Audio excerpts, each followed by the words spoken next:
Bonjour Fred. Salut! Alors, Frédéric Bardot, Fred, je suis ravi de te recevoir pour ce 63e épisode de Comptoir IA.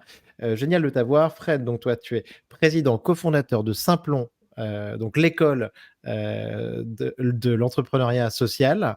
Tu es entrepreneur social, tu es deep tech, AI, numérique responsable. Euh, Ça fait très longtemps que je voulais en savoir plus sur Simplon, donc je suis super content. Et surtout, donc, il y a eu une très grosse nouvelle annoncée donc, la semaine dernière. C'était une formation que Simplon organise avec Meta pour 30 000 personnes, une formation gratuite. Donc, je voulais absolument en parler. Donc, comme je te disais juste avant, donc moi aussi, j'ai une entreprise de formation. Mais là, l'échelle sur laquelle vous voulez faire ça, 30 000 personnes, c'est extraordinaire, c'est exceptionnel, c'est un super projet. Donc, j'ai vraiment envie, on a tous envie d'en savoir plus. Fred, d'abord, première question, comment est-ce que tu as vécu l'année 2023? Qu'est-ce qui se passe dans l'IA générative? Il se passe plein de choses. Je pense que tout le monde a pris la grosse claque fin 2022, début 2023, hein. Le patron d'NVIDIA dit que c'est le moment iPhone de l'IA générative, donc on est bien dedans. Que OpenAI ait choisi de mettre ChatGPT à disposition de tout le monde comme ça, de manière complètement open bar, c'est quand même assez sympa. Donc on a tous pris une bonne claque, hein. Moi, je suis dans le monde de la tech depuis 25 ans. L'IA, j'ai pas découvert ça avec ChatGPT. En revanche, cette nouvelle vague là, générative, elle est quand même assez différente. Elle a plein d'opportunités pour moi, pour le grand public, justement, pour que les gens puissent se l'approprier. Ce qui n'était pas le cas avec les IA d'avant. Il fallait faire un peu de machine learning, c'était un peu plus compliqué. Là, c'est à dispo. L'interface utilisateur est géniale. Donc, moi, je suis ça. J'ai arrêté de dormir un peu. Je me forme. Je suis toutes les actualités. Donc, voilà, je suis à fond. Ah, génial. Et c'est vrai que ça prend beaucoup de temps, hein. Moi, sur 2023, je crois que j'ai passé tout mon temps uniquement à suivre ces actus parce que ça n'arrêtait pas. Et là, ça continue, là, hein. Il y a des vagues. Là, on a eu Tous les Sora, jours. on en reparlera tout à l'heure, des annonces de Google, l'annonce de cette formation aussi. Donc, beaucoup de news aussi sur l'écosystème français. Euh, Peut-être. Donc, ChatGPT, je suis d'accord avec toi. Je pense qu'on peut le considérer un petit peu comme un cadeau aussi, d'une certaine manière, de OpenAI, qui quand même, on l'a peut-être pas assez dit, et même sur le podcast, a quand même propose quand même cette version gratuite de ChatGPT 3.5, qui a quand même des performances déjà, qui est un outil extraordinaire, des performances exceptionnelles, gratuit, proposé à tout le monde. Et je pense que c'est le plan aussi de continuer à proposer ça à tout le monde. C'est déjà c'est un super move en soi, ça, hein, comme tu Ouais, viens de. oui, après, bon, si tu veux le voir avec le verre à moitié vide, tu peux te dire c'est la stratégie du dealer, tu vois. C'est les doses sont gratuites au début et puis après, mais c'est vrai que c'est un modèle qui est déjà hyper performant. Ça leur coûte, je crois, 700 000 dollars par jour de Ouais. mettre à dispo ce service-là. Donc, c'est pas rien. Et ça a permis à tout le monde de rentrer en contact avec le dernier cri de ce qu'on peut faire en IA générative et pour l'utiliser en perso, professionnel. Donc, ouais, moi, je trouve que c'est un vrai beau cadeau. Et Sam Altman le disait dans une conf, il disait, mais au début, tout le monde m'a dit, mais pourquoi vous avez fait ça? C'est n'importe quoi de mettre ça, de libérer ça. Après, les gens m'ont dit, oui, ça va prendre le pas sur tout le monde, ça va tuer les jobs et tout machin. Et maintenant, tout le monde me dit, mais pourquoi ça va pas plus vite? Il est lent, non? Donc, c'est quoi? C'est rigolo, quoi. Non, mais ça j'ai vu, j'ai vu ces interviews-là. Franchement, Sam Altman là-dessus, enfin, t'as l'impression qu'il a un plan quand même à plusieurs années, quoi. Une vision que peu de personnes partagent, hein. Il parlait aussi, il travaillait déjà sur le revenu universel il y a quand même quelques années, tu dois le savoir même mieux que moi. Et c'est vrai qu'il disait, oui, vous allez voir, ChatGPT, ça va rentrer dans la société et ensuite on va nous demander la version suivante de manière de plus en plus pushy. Euh, Toi, Fred, tu utilises quels sont les outils d'IA générative que tu utilises dans ton quotidien? ChatGPT, j'ai la version payante quasiment depuis qu'elle est ouverte à la vente. J'ai la version payante aussi de Midjourney. Mhm. Et après, j'utilise pas mal d'autres services gratuits, mais en mode outil payant. Pour l'instant, j'ai que ça. Je dois avoir un outil aussi pour les meetings et faire les transcriptions automatiques. Ouais. Et après, Un Fireflies ou un Nuta. ouais, moi je crois qu'il s'appelle Tactique, mais en fait, c'en est Ah un oui, autre. oui. Mais il y en Tactique, a on m'en a d'autres. parlé. Ouais, Mm. ouais, ouais. Mais sinon, Euh, j'utilise et je benchmark pas mal de services, hein. J'ai joué sur Runway pour de la vidéo. Je fais tous les autres services de génération d'images. J'ai fait une présentation il n'y a pas longtemps pour des designers chez Renault. Et donc, je me ouais. suis taper le benchmark de tous les générateurs de 3D ou de motion ou de 2D vers 3D, donc tout l'univers en fait de la 3D, des métavers et tout ça, parce qu'il y a du génératif aussi là-dedans. Donc les outils, il y en a, bon, on le sait, hein, il y en a plus de 100 000, c'est assez fou, quoi. Donc je touche à tout, C'est mais vrai. du quotidien, c'est ChatGPT, Midjourney, principalement. Mmh. Ouais, je suis d'accord. Midjourney, je crois que maintenant il y a plus que la version payante, hein, tu sais?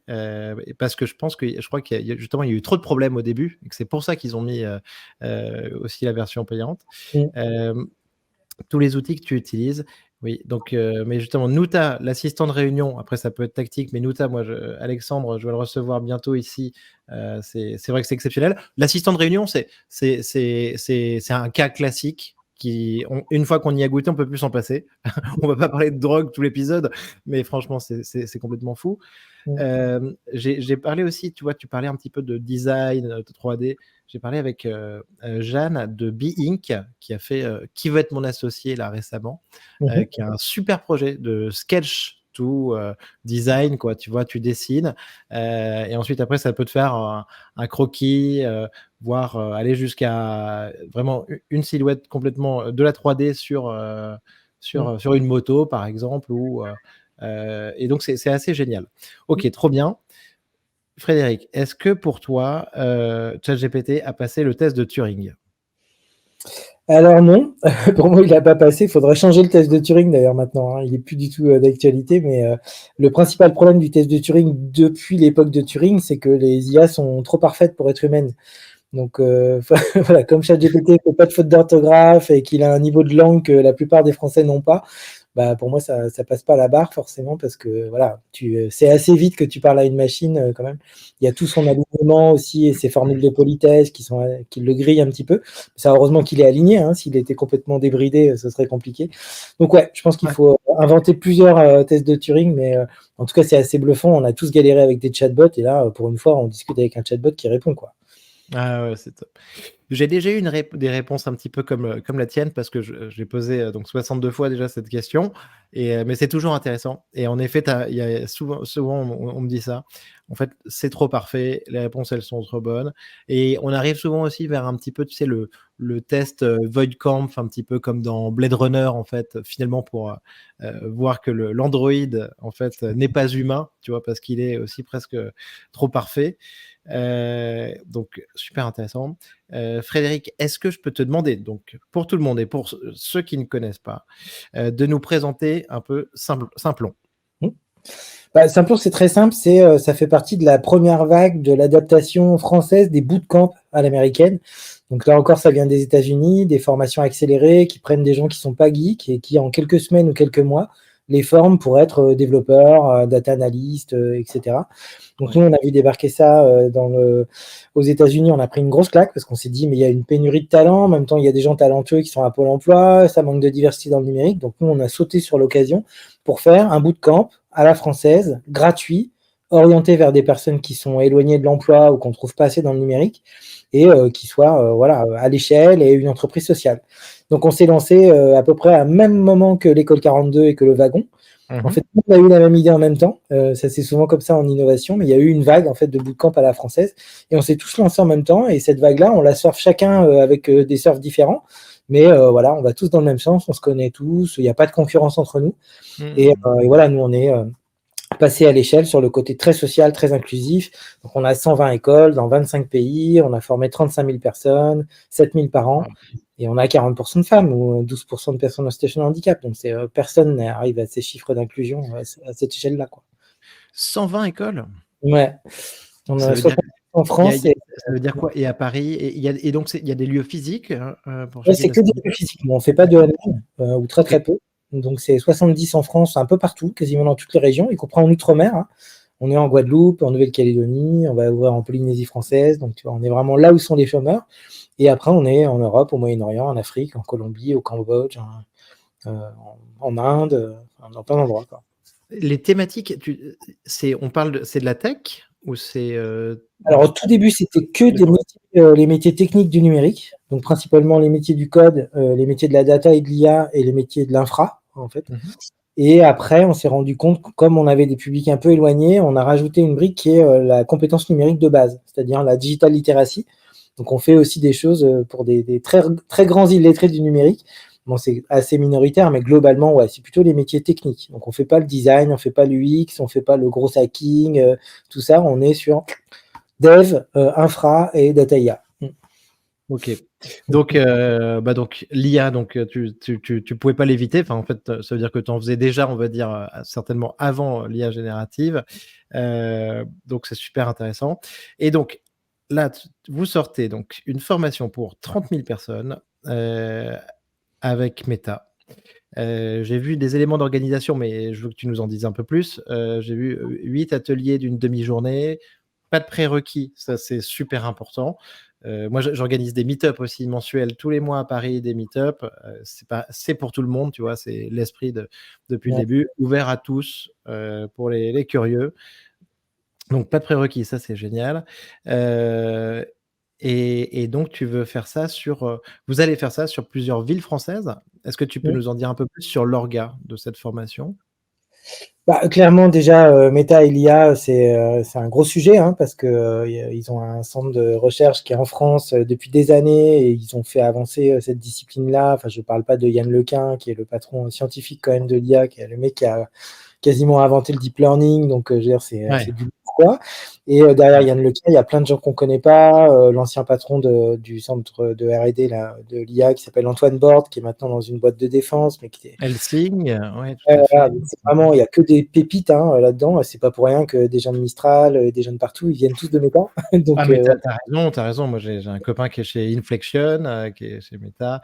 Et t'as raison. Ensuite, Mistral, en effet, bah, ça veut dire Guillaume Lample, Timothée Lacroix, des talents partout issus de ce centre de recherche. Ouais. Donc voilà, ils font de la recherche de très haut niveau dans tous les produits de Meta, chez Insta, Facebook, il y a de l'IA bien sûr et tout ça. Et donc ils avaient envie, et tu sais qu'ils poussent beaucoup les questions d'open source aussi, et Oui. d'ouvrir en fait la communauté. Et donc ils avaient envie, dans le cadre de leur stratégie RSE, de se dire bon bah qu'est-ce qu'on peut faire en fait pour spread the love de l'IA et proposer à tout le monde de monter dans le bateau et pas juste aux geeks comme nous qui sommes passionnés et qui avons découvert ça. Donc forcément, comme on avait déjà travaillé avec eux sur un programme qui était l'Académie du métavers, où là on avait formé des gens sur les métiers du métavers, de la 3D temps réel, la gestion des casques et tout. En fait, on avait une bonne habitude de travail ensemble et ils nous en ont parlé tout de suite. Et comme moi et Simplon, on est à fond sur l'IA générative, ça a tout de suite fité. Et donc on s'est dit, il faut faire du synchrone, il faut faire du présentiel ou du Ouais. téléprésentiel, et il faut que ce soit possible à tout le monde d'aller dans ce truc-là. Et on voulait pas juste faire une petite initiation, tu vois, d'une petite demi-heure ou d'une heure. On voulait voilà, avoir les gens 3 heures pour Ouais. vraiment se poser et rentrer dans les sujets, quoi. Et donc c'est ça qu'on va Hmm. proposer dans 8 villes et puis aussi en ligne, mais toujours en synchrone et toujours avec un ou une formatrice en face à face pédagogique. C'est pas un MOOC, quoi. Ouais, oui, c'est génial. Euh, je reviens juste sur ce que tu as dit sur le métavers, hein. C'est vrai que bah, je comprends dans ce cas-là que tu as cette relation privilégiée entre Simplon et Meta, parce que c'est sûr qu'il y avait eu l'accélérateur mis sur le métavers et la réalité virtuelle par Mark Zuckerberg. Ouais. Récemment encore, il a fait sa critique du Vision Pro, là, un petit peu. Mhm. Mais pour revenir donc à cette nouvelle formation, oui, oui, tout à fait. L'esprit open source, Yann Lequin, on est tout à fait d'accord. La responsabilité sociale et environnementale, ça, c'est sûr. Et donc, cette énorme formation, oui, que vous savez faire en physique. Je suis tout à fait d'accord aussi avec toi sur ce que tu dis. Euh, 30 minutes, c'est pas une formation, ça ne suffit pas, en tout cas sur l'IA, pour comprendre les choses, comprendre les concepts de base et s'approprier un petit peu les outils, quoi. Ça, c'est sûr. Ouais, puis là, enfin bon, je sais qu'on est raccord aussi là-dessus, mais moi je pense pas qu'on peut parler d'IA générative aux gens sans leur faire rentrer sous le capot en leur montrant ce que c'est, je sais pas, la tokenisation, les embeddings et tout ça, parce qu'en fait, tout ce qu'on pourrait faire ou pas faire avec les IA génératives, c'est contenu dans le fait qu'il faut qu'on sache comment c'est fabriqué et comment ça marche. Sinon, en fait, on utilise des trucs qu'on croit magiques alors qu'ils le sont pas. Donc c'est très important qu'on se donne le temps et avec beaucoup de pédagogie, parce qu'il ne s'agit pas de prendre Madame Michu et de lui raconter la vectorisation et le plongement lexical, tu vois. Mais en tout cas, on n'est pas obligé de prendre les gens pour des teubés et de ne pas leur raconter en fait comment ça marche vraiment. Et donc c'est vraiment une Ouais. partie de formation, quoi. Non, non, mais tu as raison. Et moi, j'insiste énormément, tu vois, sur les formations que je réalise. Souvent, en fait, hein, tu vois, il y a plusieurs vagues de l'IA générative. Les projets des entreprises évoluent aussi dans le temps et la perception. Hein. Faut se souvenir qu'il y a 8 mois, on parlait encore du risque existentiel. On a, donc avec les propositions de moratoire et tout ça, ça a beaucoup évolué. Et là, en fait, depuis quelques mois, c'est sûr qu'on est plus sur des entreprises qui veulent de temps en temps de la productivité immédiate sur des outils, euh, sans avoir de temps à passer sur l'acculturation, sur expliquer ce que c'est, sur monter dans le train. En fait, on essaie de faire monter les gens dans le train en marche, quoi, je veux dire. Et je trouve ça dommage parce que tu as raison. Vectorisation, embedding, bah, ça va pas parler à tout le monde, ça va pas intéresser tout le monde, et c'est pas nécessaire. En revanche, expliquer qu'un modèle, grosso modo, un LLM, un modèle de langage, mais que, en tout cas, là, qu'est-ce que ça fait? Au final, ça ne fait que prédire le mot suivant. Enfin, par exemple, cette image-là, hein, bah ça, tout le monde peut le comprendre. Mmh. Et je pense que ça, c'est hyper important et c'est nécessaire plutôt que de mettre en fait les gens face à ce chatbot et de leur dire go, débrouille-toi, quoi. Bah ouais, parce qu'autant on n'a pas besoin forcément d'expliquer aux gens comment est fabriqué Excel, parce que c'est un tableur, mais là, pour le coup, c'est hyper important qu'ils sachent quelles sont les limites de l'outil, comment il est fait, quels sont ses biais, parce qu'il y a des biais qui peuvent être un problème, mais c'est des biais qui sont aussi, c'est pas des bugs, c'est des features. Moi, on me dit toujours oui, mais ça hallucine et tout ça, et donc c'est pas bien et tout. Je dis bah non, il y a des choses pour lesquelles c'est pas bien. On n'utilise pas un modèle de langage pour faire un truc exact, précis, tu vois, machin, mais l'hallucination, c'est une feature. On peut s'en servir pour faire de la créativité, pour faire plein de trucs. Donc voilà, il faut que les gens comprennent, il faut qu'on leur explique, et c'est voilà, c'est une partie des choses qui ont fait qu'avec Meta, on s'est tout de suite retrouvé là-dessus, et surtout retrouvé sur le côté agnostique. Parce que là encore, tu as plein de gens qui vont t'expliquer des trucs, mais en fait, c'est pour te vendre un service ou pour te dire d'utiliser le leur. Meta, je dis pas qu'ils ont rien à vendre, hein, ils ont un modèle économique et tout ça, mais là, ils vont pas vendre un LLM plus qu'un autre, ils vont pas pousser tel truc plus qu'un autre. Il n'y a pas d'arrière-pensée commerciale derrière cette formation. Alors ça, ah oui, ça c'est hyper important parce que moi je passe beaucoup de temps là-dessus. J'ai fait une énorme veille l'année dernière que je continue et je le dis très souvent. T'as pas besoin de 1000 outils parce que et malheureusement en fait aussi. L'IA générative, en fait, il y a eu au tout début, elle a été prise d'assaut par les copywriters, selon moi. Tu vois, les copywriters, les ghostwriters sur Internet, qui sont arrivés, tu sais, avec tous leurs réflexes, qui étaient de te dire, tiens, je vais te donner les 1000 outils. Clique ici pour que je te donne une liste de 1000 outils à utiliser sur l'IA, quoi. Tu vois, ce qui impressionne au premier coup d'œil, mais ce qui en fait ne sert strictement à rien, tu vois, et t'aide pas du tout. Et ce qui compte, c'est les 3, 4 outils qui sont utiles et qu'il faut connaître et sur lesquels tu as raison, il faut être complètement agnostique en fait. La question, c'est pas qui est l'éditeur, la question, c'est est-ce qu'il fait bien son boulot, est-ce qu'il est safe et je suis tout à fait d'accord avec ça. Mmh. Euh, Ils fonctionnent donc, tous pareil, hein, je veux dire, c'est bien pas que, sûr. tu vois, voilà, il y a ça, quoi. Mmh. La logique est la même. La Mmh. logique est la même. On parle des prompts, on retrouve tout le temps les mêmes choses. Mmh. Donc en fait, en apprenant à se servir d'un outil, on peut se servir de tout un tas d'outils et donc évoluer dans l'IA générative. Ouais. Mmh. Mmh. Complètement. Tu dis donc, donc c'est ce qu'on vient de dire. Nous sommes convaincus qu'on ne peut pas utiliser l'IA si si on ne comprend pas ce que c'est et son fonctionnement. En Mmh. tout cas, c'est pas la bonne manière. Ouais, c'était vrai pour les IA prédictives, hein, donc la vague d'avant du machine learning et du deep learning, mais c'est encore plus vrai pour les outils d'IA génératifs parce qu'avant l'IA prédictive, en fait, on l'a subie quelque part. Donc c'est elle qui arrête nos spams, qui permet de traduire, qui permet de faire plein de choses, qui nous suggère la prochaine vidéo qu'on va voir sur Netflix. Donc ça, c'est intéressant de savoir comment elle fonctionne, parce que sinon c'est un peu nous le produit. Mais alors là, l'IA générative, on a les mains dedans et on l'utilise. Donc là, c'est encore plus important qu'on sache comment c'est fait, quelles sont les limites de l'outil et ses potentialités, quoi. Ouais. C'est hyper important. Le programme de la formation, Fred, ben, Mmh. je pense que donc tu es un spécialiste avec Simplon et avec tes équipes là-dessus. Mmh. Le programme sur cette demi-journée, vous l'avez déjà présenté un petit peu dans les communiqués de presse, mais est-ce que tu peux nous en dire un peu plus? Ouais, on commence par le commencement, c'est-à-dire en fait c'est quoi ce truc? En quoi c'est nouveau par rapport aux vagues d'IA d'avant, hein, parce que l'IA ça date des années 50, hein, donc ça date pas de ChatGPT. Qu'est-ce qu'il y a de Le Dartmouth College, 1956. ouais, et j'ai retrouvé dans une presse une déclaration de Marvin Minsky, donc c'est quand même le mec qui a inventé le mot, quoi, Ouais. qui dans les années 60 ou 65, je sais plus, disait mais de toute façon on va devenir des animaux domestiques des IA, elles vont prendre le contrôle et tout, dès les années 60, tu vois. Dès la création de ce truc-là, cette peur était là. Et donc maintenant, les doomers, en fait, ils font que nous répéter un truc qui est là depuis toujours, tu vois. Donc, et Ah, bien sûr, mais Marvin Minsky, j'ai cherché ses bouquins sur Amazon, et ils sont pas faciles à trouver. Et en français, je crois il y en a pas. non. Mais c'est sûr que ça reste vraiment. Là, le nom, tu vois, de référence qui revient le plus souvent, quoi, en ce moment. Ouais, Bon, il y a ouais, Turing, il y a Turing, McCarthy. Il y a Yann Lequin, mais Minsky, c'est très très fort.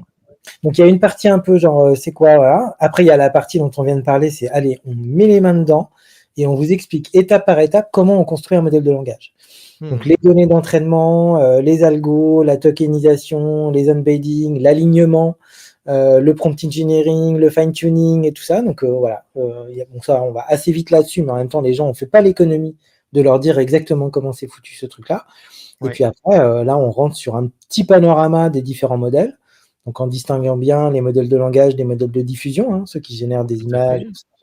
Et après, on rentre surtout sur des cas d'usage. C'est je suis demandeur d'emploi, en quoi ça peut m'aider, je suis salarié, en quoi ça peut m'aider, je suis étudiant, comment ça peut m'aider. Et là, on fait du prompt engineering, mais appliqué avec des cas d'usage. Et puis après, bien sûr, on parle des limites. On ne peut pas prendre Hmm. les gens pendant 3 heures en les faisant rêver, en leur disant que c'est génial, sans leur parler de l'impact environnemental, des biais, des gens qui sont payés 2 dollars par jour pour aligner des IA, sur les conséquences que ça va avoir sur le monde du travail. Donc voilà, sur les mauvais usages aussi de l'IA pour faire de la désinformation ou autre chose. Donc voilà, Ouais. ça, on ne se cache pas derrière notre petite voix aussi pour dire que comme tous les outils, en fait, ils peuvent être détournés pour des mauvais usages et ils peuvent avoir des biais intrinsèques. Et donc ça, on adresse le truc, hein. Bah, écoute, je connais très bien, je vois très très bien donc le plan de la formation, et je pense que tu oublies rien, et je te confirme que ça marche parce que moi je le fais très souvent à différents publics. Hem, alors et tu as raison, enfin, donc tu l'as bien dit, hein, les modèles de langage d'un côté, moi je dis souvent, tu sais, des moteurs de raisonnement un petit peu, les voir comme ça plus que des moteurs de recherche, comme l'a dit Sam Altman. Les modèles de diffusion, des moteurs d'imagination, un petit peu, tu vois, David Holtz, Midjourney. Hem et après tu as dit à la fin, tu vois, sur la désinformation, très important, parce que ce que je dis aussi, c'est que si on se replace, tu vois, tu prends quelqu'un qui était dans sa grotte pendant 2 ans, tu lui montres, n'importe quel, output, n'importe quelle génération de ces modèles, il peut pas te dire, c'est vrai, c'est faux, tu vois? Enfin, aujourd'hui, on est sur du réalistique sur, photoréaliste sur l'image, les textes, c'est pareil. Hem et donc en fait, il faut être sensibilisé, il faut utiliser pour pas tomber dans les pièges qui peuvent se présenter à nous, quoi. Ouais, ouais, puis c'est bon, la métaphore du marteau. Avec un marteau, tu peux enfoncer un clou, tu peux casser la tête de ton voisin. Bah, là, c'est pareil. Avec de l'IA, tu peux faire de l'IA for good, mais on a tous remarqué que la qualité des spams maintenant ou du phishing et des attaques ont beaucoup augmenté. Il n'y a plus les fautes d'orthographe, le petit caractère en russe là qui disait ça a l'air bizarre. Maintenant, ça s'est sophistiqué, quoi. Donc tout va se sophistiquer. Et cette année, moi, tu vois, il y a des trucs moi qui me font peur sur l'IA. Je veux dire, c'est pas le fait qu'elle prenne le contrôle ou l'AGI ou toutes ces conneries. C'est qu'en fait, cette année, en 2024, tu as 2 milliards de personnes qui vont aller aux urnes pour aller voter. Et en fait, il y a un pouvoir de manipulation des IA qui est énorme. On l'a vu au Pakistan, le mec a été élu, il a fait sa campagne avec de l'IA. À partir d'une prison et Ouais. d'un clone vocal, Eleven Labs. Ouais. Donc c'est voilà, c'est ça qui est préoccupant. Donc il faut que les gens soient, on s'arrête pas aux peurs et surtout que ce soit les bonnes peurs et pas les mauvaises, et surtout qu'ils prennent la main, qu'ils prennent le pouvoir. Ouais, tu as raison, c'est tellement important, et l'enjeu électoral, il est colossal. J'ai envie de on a presque envie de se dire: «Bon, ben, c'est bien d'avoir ces enjeux des élections en 2024 parce que ça va nous forcer à trouver des parades, OpenAI a déjà commencé aussi là-dessus en bloquant quand même plein de choses sur les modèles par rapport aux élections américaines. Et c'est sûr, il faut éduquer, mais donc il va falloir apprendre très vite. Il faut donc apprendre au plus grand nombre très vite, former les gens. Et c'est sûr que c'est là que c'est intéressant, que ça m'intéresse beaucoup, moi, ton projet de formation sur 30 000 personnes, c'est qu'on doit travailler sur de la masse. Et on ne peut pas laisser de côté des pans de la société sur ces sujets-là. Ouais, puis en mode simplon, non seulement on peut pas laisser des pans de la société de côté, mais en fait, nous, on a plutôt le réflexe inverse. On se dit, mais c'est surtout, en fait, il y a des pans de la société qui vont sauter dans ce train obligatoirement pour plein de raisons. Parce qu'ils sont éduqués, parce qu'ils ont les moyens, parce qu'ils sont dans des grands centres urbains, parce que papa est DSI, maman est dans la tech, ou je sais pas quoi. Et donc, nous, on a envie de mettre l'emphase sur les gens qui sont toujours en dernière roue du carrosse et qui sont ceux qui ont le plus besoin d'être empouvoirés et d'avoir accès à ces trucs-là, c'est-à-dire les demandeurs d'emploi, les migrants, les personnes qui ont des difficultés d'intégration sociale, je sais pas, les use cases en éducation et en santé, ils sont géniaux sur l'IA générative. Donc ça peut vraiment Bien sûr. changer. Non, mais tu as raison. Et ça, je l'ai vu. Et surtout, sur ChatGPT, pour des populations donc, qui peuvent être illettrées ou qui ont des difficultés de langage, ChatGPT, c'est l'outil. Et sur la version gratuite, l'outil parfait pour rédiger des courriers, faire des correspondances, traduire, utiliser la fonction voix aussi pour prendre des notes. Et quand on ne sait pas écrire, moi, on m'a proposé de prolonger une formation que j'avais faite pour former des chauffeurs de bus qui tu vois, et sur l'utilisation de ChatGPT voix, parce qu'en fait, ils ne savaient pas tous écrire. Et donc là, il y a vraiment des choses exceptionnelles à faire. Ouais, complètement. Sur le handicap aussi, parce que ce qui est intéressant avec les modèles fondations, c'est qu'ils sont multimodaux. Donc on peut passer du texte à l'image, de l'image au son, du son à la transcription. Et donc la multimodalité pour l'accessibilité numérique pour des personnes malvoyantes ou malentendantes, je sais pas quoi, c'est juste parfait, quoi.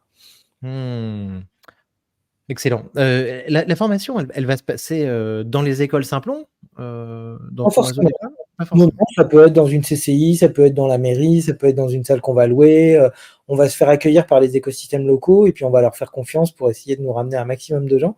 Donc les annonces sont pas passées inaperçues. Donc on a déjà 5000 candidats Ouais. qui ont déjà postulé. Ah oui, d'accord, 5000 candidats là, en une semaine, c'est ça quoi? Enfin, voilà, ok. Et Wow. Mira n'a pas encore dégainé son push sur Facebook et compagnie, parce qu'ils vont le faire aussi. Donc t'imagines bien quand voilà. Donc c'est pour ça qu'il n'y aura pas, à mon avis, que 8 villes et il y en aura plein d'autres, voilà. Et donc Génial. on va faire ça, mais physiquement. C'est important que les gens puissent discuter les uns avec les autres, voilà. Et on va pas demander à chacun de prendre son PC et puis de prendre Ouais, permettre génial. que tout le monde n'a pas de PC. Non, mais ouais, oui, d'accord. Donc, super initiative de Meta. J'ai vu que Laurent Soli avait commencé à communiquer dessus. Donc, c'est vraiment top. Et oui, d'accord. Donc, 5000 candidats, c'est déjà énorme, disons. Mm. Ouais, en une semaine, on n'a pas commencé de push, on a juste fait le communiqué de presse et on a eu quelques retombées médiatiques. Donc après, il y En a fait, le truc, c'est que donc tout le monde s'intéresse au sujet. Enfin, après, moi, je suis vraiment le nez dedans, et toi aussi d'ailleurs. Donc de temps en temps, tu sais, c'est difficile de sortir un petit peu de cette bulle, mais c'est vrai que c'est difficile de regarder un discours politique sans qu'on en parle, d'allumer la télé sans qu'on en parle, une émission de radio ou une news d'un journal. On en parle en permanence. On en parle en permanence. Ouais, puis les stats sont là, hein. Enfin, je veux dire, les stats de visiteurs uniques mensuels, c'est à peu près entre 300 et 350 millions d'utilisateurs. Et depuis le début, je crois que c'est 1,6 milliard de personnes qui ont Ouais, été c'est ça, j'ai vu ça. Sur ChatGPT, tu veux dire? sur Ouais, OpenAI. Ouais. ouais. C'est complètement dingo. Ah ouais, c'est complètement fou, c'est complètement fou.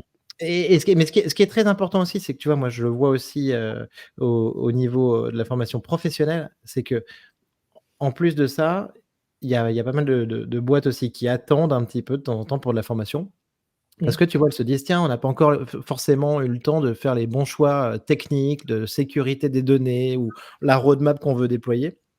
Et en fait, cette attente, elle est pas bonne, parce que je veux dire, je pense qu'il faut faire tampon, même avec une acculturation le plus tôt possible, et comme tu le disais avec tous les outils que tu peux présenter, l'explication de ce que c'est, sans avoir besoin de faire des choix, parce que sinon, en fait, les employés, les apprenants, mais le grand public aussi, je pense qu'ils ont peur parce qu'ils se disent: «Tiens, mon voisin, mon concurrent va utiliser ça mieux que moi, je sais pas vraiment ce que c'est, mais ça m'inquiète» et en fait, nous, on essaye en tout cas de présenter une vision dans le genre, on va vous redonner de la sérénité, quoi, tout simplement, parce que vous allez savoir ce que c'est. Vous allez apprendre à vous en servir et savoir ce que c'est. Donc, plus être sur quelque chose où on se dit: «Ouh là, attention, c'est dangereux, ça va bouger vite, il faut que je m'accroche». Mmh. Ouais, complètement, hein. Puis en plus, ça nourrit des peurs. Si on s'en tenait uniquement au discours médiatique sur le sujet, t'imagines si on en restait là? Heureusement que les gens, là, ils ont la possibilité d'aller voir par eux-mêmes et de faire leurs propres tests.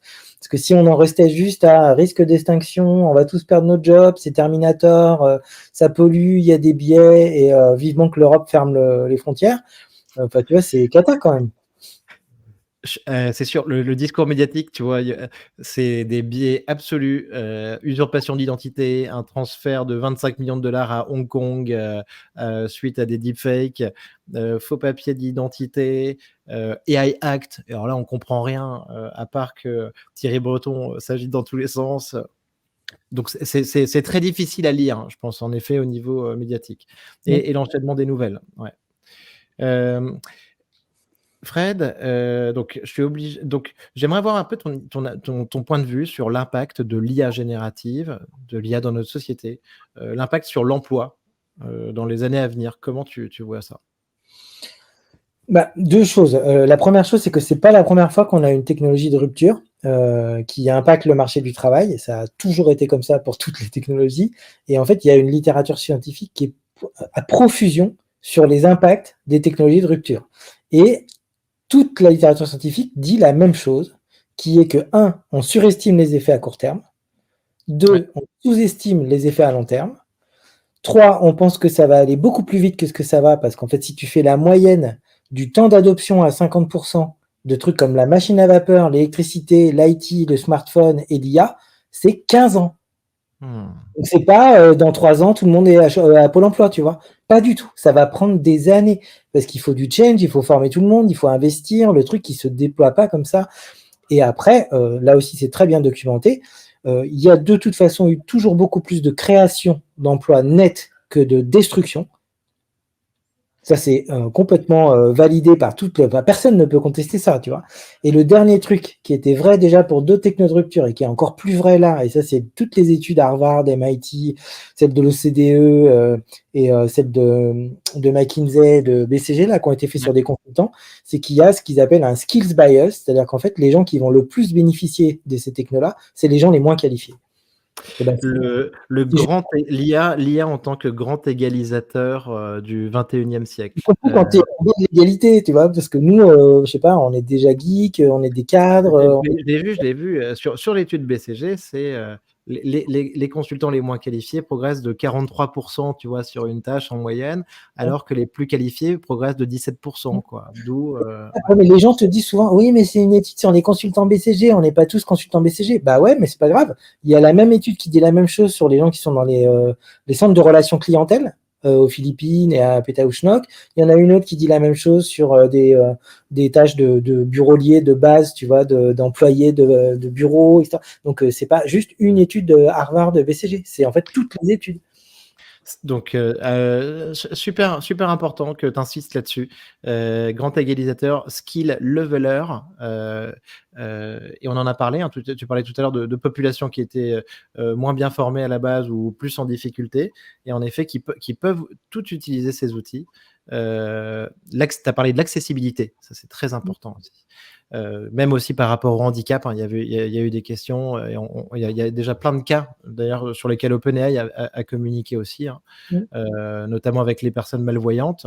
Ouais. J'aime beaucoup ce que tu as dit, hein, cette phrase-là sur, on surestime les effets à court terme, on sous-estime, à long terme là, sur 1 an, 10 ans grosso modo. Mmh. Ça c'est hyper important. Ouais. Voilà. Après, les gens disent Et donc on est schumpeterien oui, je dans, suis vraiment pas en mode vers à moitié vide, quoi. Genre, en mode, on va tous finir avec un revenu minimum d'existence parce qu'on aura plus de boulot. C'est jamais comme ça que ça s'est passé. Donc, même Salman Altman là-dessus, enfin, il alimente l'idée que cette rupture-là, elle est différente par nature de celle qu'on a déjà vécue. Personnellement, et je suis pas tout seul, on est pas mal à le penser, ça, je pense pas que ce soit le cas. Je pense que c'est une rupture de plus. Je pense peut-être que la vitesse d'adoption va être accélérée, mais de là à dire qu'on va perdre tous nos jobs dans les 5 prochaines années et que l'AGI, c'est une question d'années, moi, je ne suis pas du tout raccord avec ça.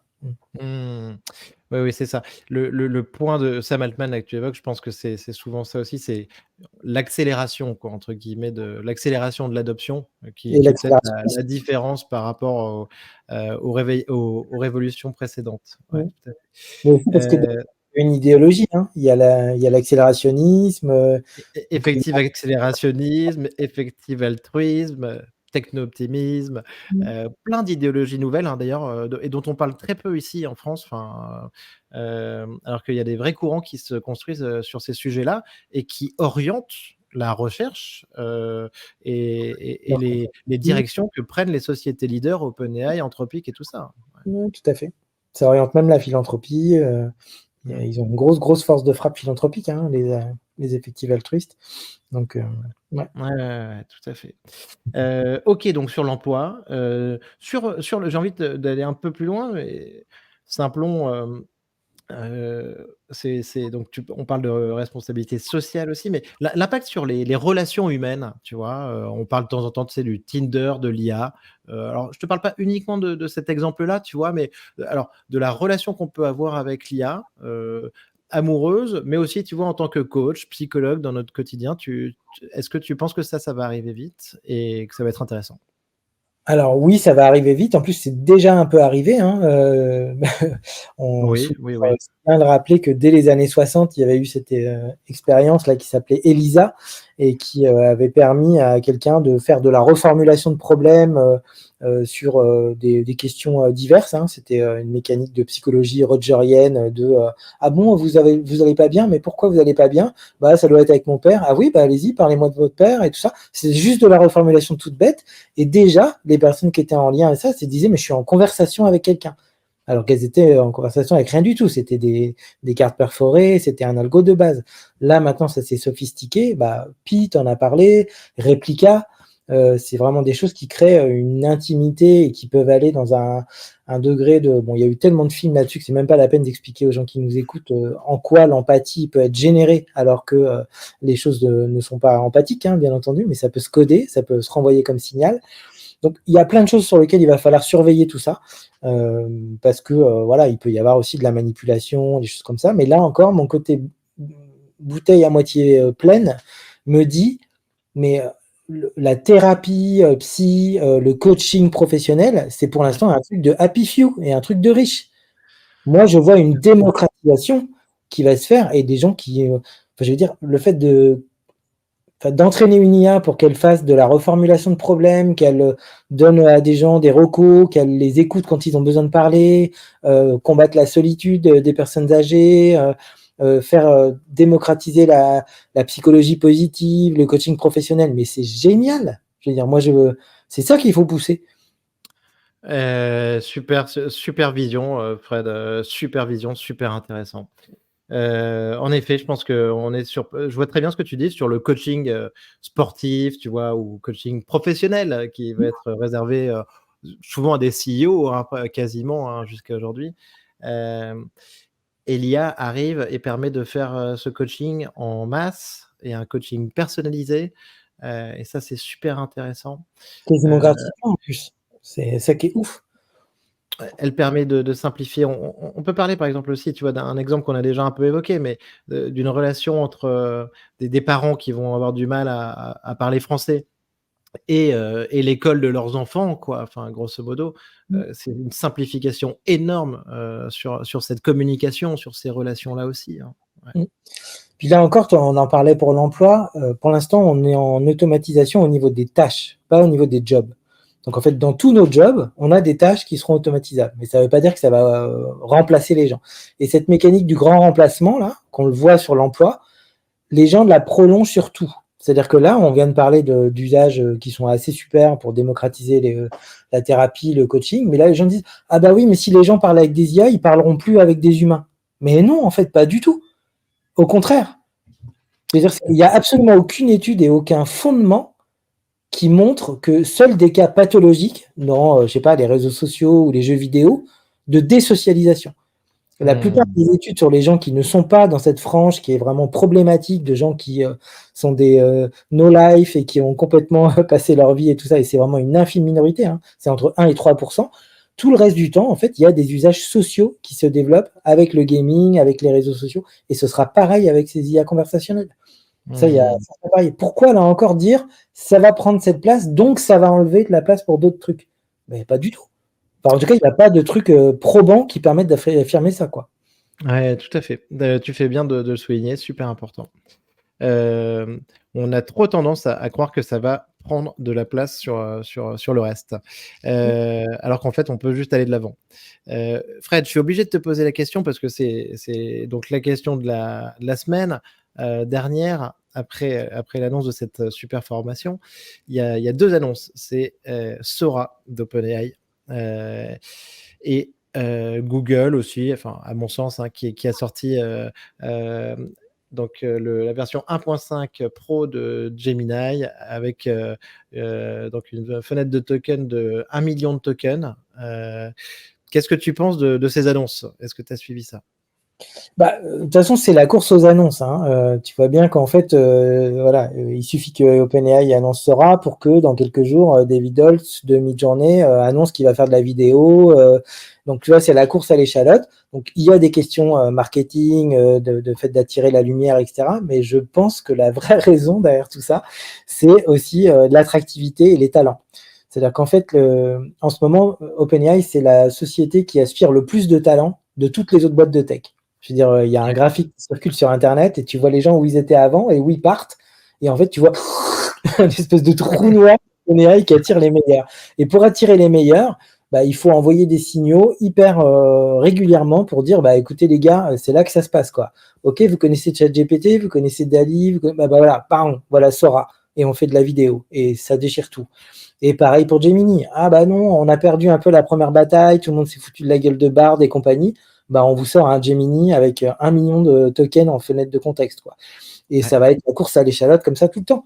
Parce qu'il faut attirer voilà, les talents, les utilisateurs, les médias. Et donc voilà, c'est indispensable. Mais on voit bien là que c'est multimodal. C'est-à-dire qu'on voilà, maintenant ils font de la vidéo, ChatGPT. Ah bah ouais, je croyais que c'était Runway. Bah, en fait, tout le monde. Parce que les modèles, en fait, ils sont multimodaux. On est complètement sur du multimodal. Alors 100% d'accord, hein, Fred, sur la course au talent. C'est aussi je pense au niveau financier, tu vois, enfin vis-à-vis de Microsoft, de la bourse, des VC, tout le monde a des enjeux de communication importants. Donc tu as raison. Sur la multimodalité, bah ça y est, on y est à tous les niveaux. Je me demande un petit peu, tu vois, aussi comment vont réagir des acteurs aussi comme Mistral, par exemple, sur des sujets de multimodalité. Parce que voir des équipes comme ça d'une quinzaine ou d'une vingtaine de personnes qui arrivent à avoir des performances aussi dingues sur des LLM, sur des modèles de texte. Par contre, tu vois, il y a un moment, il y a des limites dans ce qu'on peut créer. Et tu vois, je pense pas qui travaillent en parallèle sur du multimodal ou des modèles de diffusion, quoi. Mais Ouais, je pense pas aussi. Puis connaissant un petit peu les loustiques qu'il y a derrière, et puis ce qu'ils ont dit et fait hein, depuis le début, c'est des gens qui ont l'air hyper focus. Et donc en fait, ils vont pas se disperser. Donc j'entendais même un journaliste dire ouais, on les invite tout le temps, ils viennent jamais et tout. Mais en fait, ils ont autre chose à faire. bien Ils sont en sûr. train de rouler des produits, ils sont en train de faire des trucs, ils sont déjà numéro 4 mondial, juste derrière, tu vois, Gemini et GPT-4, c'est bon quoi. Et donc ouais, je pense qu'ils vont pas se disperser, qu'ils suivent une roadmap et qu'ils vont la dérouler. Mais après, à mon avis, ils s'interdiront pas de mettre quelques petits tacles ou quelques petits coups de patte en disant, bah attends, si vous voulez, nous on peut faire aussi des modes de diffusion, il n'y a pas de problème. Mais je pense qu'ils sont assez focus, quoi. Mais, Non, mais c'est sûr que non, mais là-dessus, moi, tu vois, j'ai presque perdu espoir de réussir à les avoir sur le podcast, même si j'avais discuté avec pas mal avec Guillaume et avec Arthur.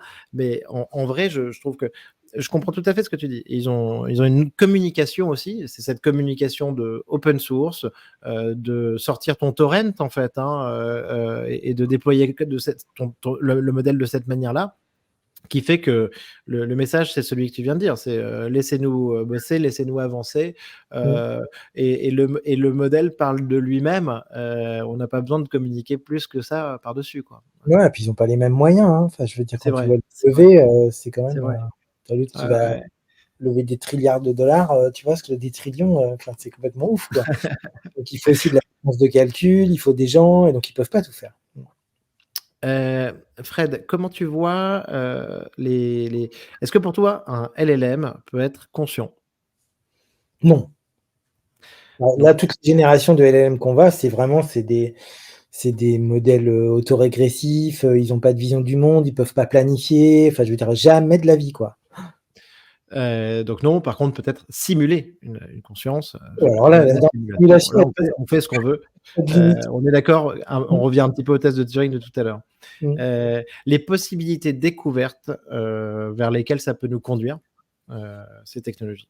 Bah, là, c'est assez génial parce qu'on a dit que les transformers, donc le T de GPT, c'était bien pour le texte, mais en fait, on se rend compte que les transformers, c'est bien aussi pour les modèles de diffusion, que c'est bien pour, plier des protéines, que c'est bien pour faire plein de trucs et donc voilà, moi, j'imagine que ça va accélérer la recherche scientifique, accélérer la lutte contre le réchauffement climatique, peut-être qu'on va réussir à trouver, des moyens énergétiques, de pouvoir repartir et de pas dépendre des énergies fossiles, dans la santé, c'est complètement dingue. Donc ouais, ouais, moi je pense que c'est un super accélérateur, aussi pour, des trucs for good et les trucs for good, on Mmh. sait très bien, ce qu'ils sont, hein. Il y a les 17 objectifs du développement durable, il y a la science, donc faisons avancer ces trucs-là, quoi. Parce que s'envoyer des photos de chats dans le métavers, avec des IA génératives, je vois pas bien l'intérêt, tu vois? Non, mais c'est en fait, ça me fait super plaisir, d'avoir, quelqu'un comme toi, donc un entrepreneur social, enfin et donc je pense Optimiste. que c'est marqué, tu vois, c'est marqué, sur Simplon, et tes donc ton parcours, en tout cas ces dernières années, Mmh. ce côté social et d'avoir autant d'enthousiasme et d'optimisme sur ces technologies d'IA générative. Ça me c'est, ça fait vraiment du bien et parce que j'ai l'impression que tu vois ça en effet comme des solutions, hein. Bah, il faut que ce soit ça, hein. C'est un peu de la méthode Coué aussi, hein. C'est pas que de l'optimisme, hein. C'est de dire, enfin, je veux dire, si on continue, enfin, je sais pas, c'est comme la blockchain, quoi. Avec la blockchain, tu peux faire des trucs géniaux, tu peux aller donner de l'argent à des réfugiés ukrainiens qui sont pas bancarisés et tu peux faire, des trucs Panini, dans le Web3 aussi pour des équipes de foot.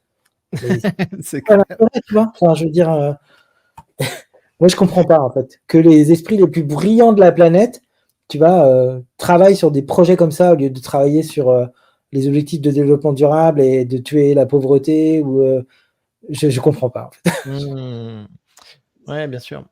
Hem, Bah, en tout cas, à ce niveau-là, donc l'IA aujourd'hui est un nouveau sujet sur le qui réunit et qui attire comme un trou noir, tu le disais tout à l'heure, ou comme un puits de lumière, je sais pas, tous les esprits les plus brillants. Donc ça, c'est super. Fred, donc timeline pour AGI, super intelligence, tu en as déjà parlé un peu tout à l'heure, tu vois pas ça arriver?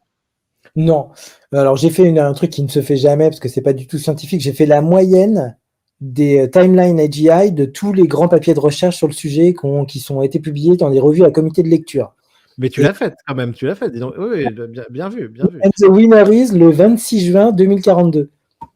Ah, 42. C'était sûr. Non. Mmh. Donc déjà 2042, enfin pour moi c'est vraiment, c'est trop tôt et en plus je pense qu'on sous-estime vraiment l'intelligence humaine et je pense qu'on ne sait pas quelles sont les barrières qui vont être en face de nous et qui vont nous empêcher de faire de l'AGI, hein. Je pense qu'on va arriver dans une roadmap d'AGI hyper simplement et qu'après ce sera la super intelligence. Mais on ne sait même pas définir l'intelligence, on ne sait même pas par quoi ça passe et donc on ne sait même pas en fait quels sont les jalons en termes de gestion de projet, hein, qu'il faut atteindre pour avoir l'AGI. Donc comment est-ce que tu veux donner une date alors que tu connais pas les jalons et que tu connais pas la hauteur de la marche de l'escalier que tu es en train de gravir? Je pense que les gens qui donnent des timelines sont des menteurs ou font des boules de cristal ou des magie noire. Et je pense qu'en fait, on sous-estime la difficulté qu'il y a à arriver jusqu'à un niveau d'intelligence humaine. Oui, je suis tout à fait d'accord avec toi. On ne sait pas ce que c'est que l'intelligence. Moi, ce que je vois de positif, en dehors de la date de AGI, c'est que, en tout cas, l'intelligence artificielle, là, depuis quelques mois, enfin, moi, on s'est jamais posé autant la question de: «Qu'est-ce que c'est que l'intelligence?» en fait, enfin, au final. Ouais. Donc je pense que grâce à ça, en tout cas, la notion d'intelligence humaine, on va travailler ça, la découper, peut-être parler de plusieurs intelligences s'il le faut et cette question-là, on s'était pas posé avant, de la même manière. Ouais, tout à fait d'accord. Et moi, j'aime bien ce côté miroir, c'est-à-dire qu'en fait, le fait de se poser des questions sur l'IA, ça nous fait nous poser des questions sur nous-mêmes. En quoi on est Mmh. utile, qu'est-ce qu'on a envie de faire, qu'est-ce qu'on est nous-mêmes. Et ça, je trouve ça super parce que c'est une espèce de réflexivité là qui est assez puissante, quoi. Ah ouais, ça c'est génial, OK, bon, bah, je vois qu'on est alignés là-dessus, Fred, super intéressant. Dernière question, ton livre ou film de science-fiction préféré? Moi, je suis old school, hein, donc Vas-y, vas-y, non, mais moi, j'adore le cyberpunk. Donc, je sais que c'est un peu dystopique et tout ça, mais j'adore le cyberpunk, j'adore William Gibson, j'adore Bruce Sterling. Voilà, j'ai une petite tendresse pour ça. Bon, après, Philippe Cadic aussi, mais non, je dirais, ouais, un bon vieux cyberpunk, tu vois, ou même Snow Crash, tu vois, le mec qui invente le métavers alors que ça existe même pas. Donc, ouais, ouais, moi, ouais, j'aime bien ça. mmh, Mais après, j'aime bien la hard science-fiction, moi. C'est-à-dire, en fait, ouais, aussi, j'aime bien ouais, utiliser, moi aussi, mais c'est toujours plus difficile à lire, mais oui, il y a des trucs super de hard science-fiction comme ça. Attends, c'est qui déjà? Ça me fait penser à quelqu'un. Tu as un exemple en tête, de c'est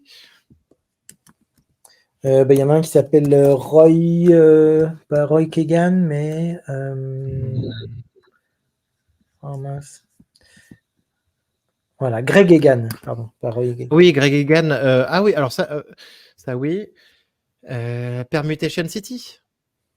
C'est pas celui-là que j'ai lu, mais Mais en tout cas, Greg Egan, oui, oui, je pense qu'il y a même Permutation City. la trilogie du problème à trois corps et tout ça, c'est de la science-fiction. Voilà, voilà, le chinois là, tout à fait. Mmh. Super. Eh ben, écoute, merci beaucoup Fred. C'était génial d'échanger avec toi. Bah, merci à Bravo toi. pour Simplon parce que c'est quand même déjà un super beau projet. Et bravo pour cette, initiative. Je le dis ici sur chaque épisode, il faut former, depuis 60 épisodes et au meet-up aussi, il faut former les gens à l'IA. Donc Mmh. là, parler de former 30 000 personnes comme ça, c'est Mmh. excellent. Donc félicitations, on va suivre ça de près, et pour former le plus grand nombre, à l'IA. Et là-dessus, je pense qu'il se passe plein de choses en France, mais il faut qu'on continue à accélérer sur ce sujet-là. Mmh. Tout à fait. Merci pour l'invitation. Merci Fred, à bientôt. Au revoir.